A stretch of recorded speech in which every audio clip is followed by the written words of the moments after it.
Hey guys, Zangus, and today I'm going to give you my top 10 Christmas films. Now, originally I was going to do the top 5 Christmas films, but I've been watching more and more of them, and I felt that I wanted to get them on the list. So I've actually already done a film on the top 10 Christmas films, and I actually did that with a user who actually doesn't have an account anymore, but I wanted to do this video again on my own because I thought I wanted to update it, and I'll probably find later on when I'm older that I'll disagree with this video and I'll probably update it again. So to be honest, it is quite difficult because when it comes down to films, I'm more of a technical person and I care more about the micro features, where in this review I'm just going to completely ignore that and I'm just going to do it for how I feel it is for a Christmas film. So coming up number 10 is Edward Scissorhands, starring Johnny Depp, who I think is a really fantastic actor. So not only is it really a Christmas film, it's also sort of a drama and a fantasy as well, and sort of a horror you could say, and it's a film by Tim Burton in 1991, and it's about an inventor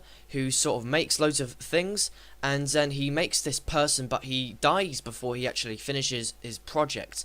And because of that, there's this person who is played by Johnny Depp, has scissor hands, and of course that is where the name is from, Edward Scissorhands. So realistically, this isn't actually much of a Christmas film, and the reason I'm saying that is because there's not really much in it about Christmas at all.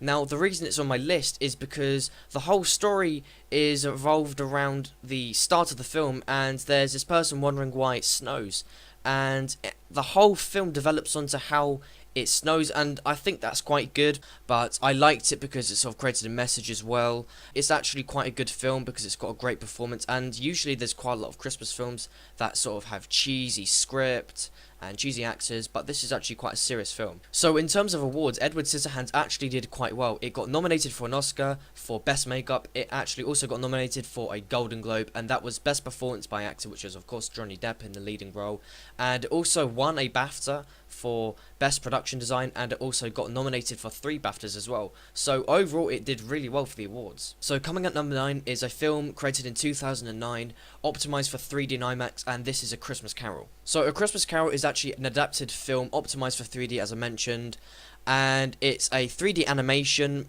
previously adapted from Charles Dickens' adaptation, and it's got the same name as well, the book, and I think it's really good because it's sort of quite tense as well, and it sort of is a film for children, but there's a lot of scenes in it that I felt at the time were actually really scary, and the reason is because you feel really bad for the character, and that's because it's got Jim Carrey in it, and he's actually got a really, really interesting voice, and because of that you really care about the character, and this character goes through all these problems, and in the story there's this really grumpy person, and it's sort of the evolution of how he tries to become a better person through the Christmas spirit, you know. It's not really the best, but I like it, and it's going on my list.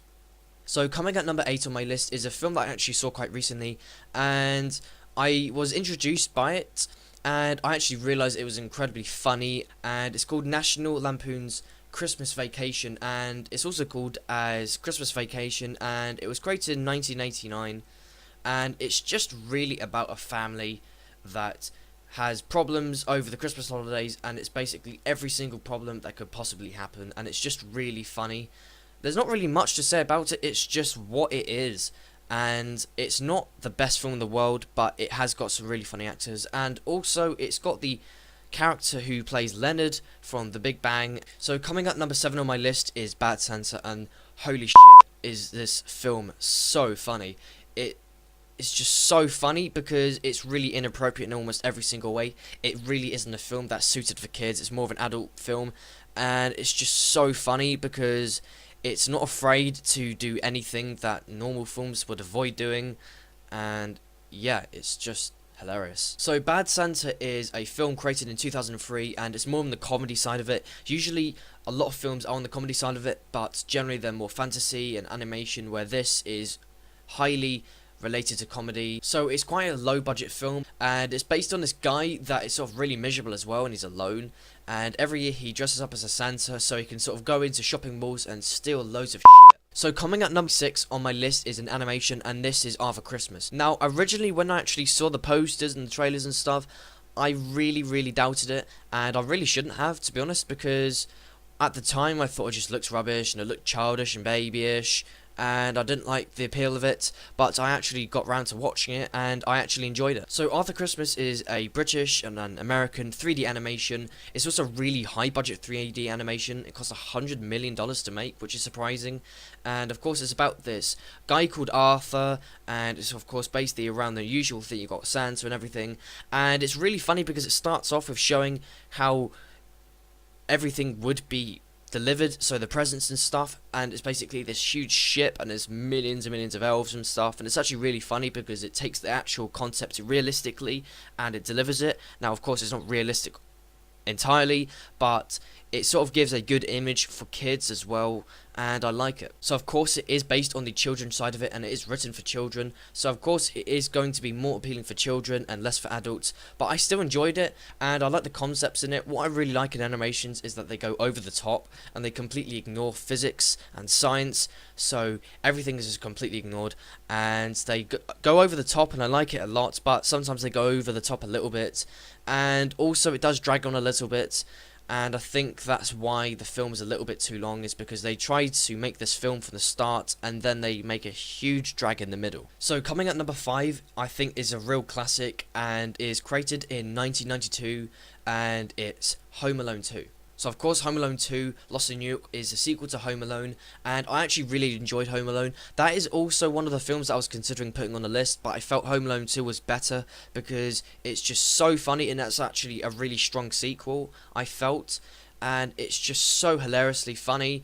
It's got a fantastic script and it's just so funny. That is really the main thing around it, and I felt that it was strong performances from almost everyone, and it's a classic. So coming at number 4 on my list is Deck the Halls, and it was created in 2006, and it's basically about this sort of family, and they have these neighbours who move across them, and they seem really nice at first, but basically they're really friendly, and then all of a sudden one of them actually gets really good at sort of decorating the house with Christmas lights, and then the other one gets really jealous, and then they get more and more jealous between each other, so they kept on building the house more and more and more.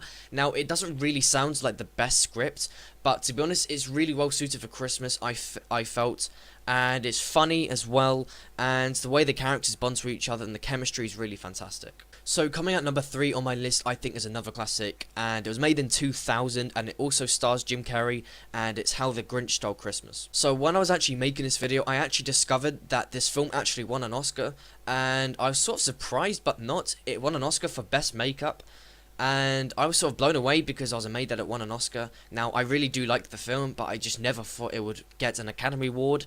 Jim Carrey really is part of the film, and I just really liked how it was made because it's funny again. So it's a Dr. Seuss classic, and it's about this Grinch that is in this mountain, and he sort of hates everyone, and he sort of tries to fuck up Christmas every single year, and this girl sort of isn't afraid of him, and she tries to make him better again, and then it goes from there onwards. So coming up number 2 on my list, I think is by far the funniest film, and it's actually one of the funniest films I've actually ever seen, and it's Elf, made in 2003, and it stars Will Ferrell, and oh my god, I can't express how funny this film is. Now, I actually think this film is quite unique in other ways compared to all the other Christmas films, and the reason for that is because you can actually watch Elf almost any time of the year, and it will still be a good film to watch. So you can watch this film months before Christmas, or halfway before the year, or whatever, and I'll still find it funny,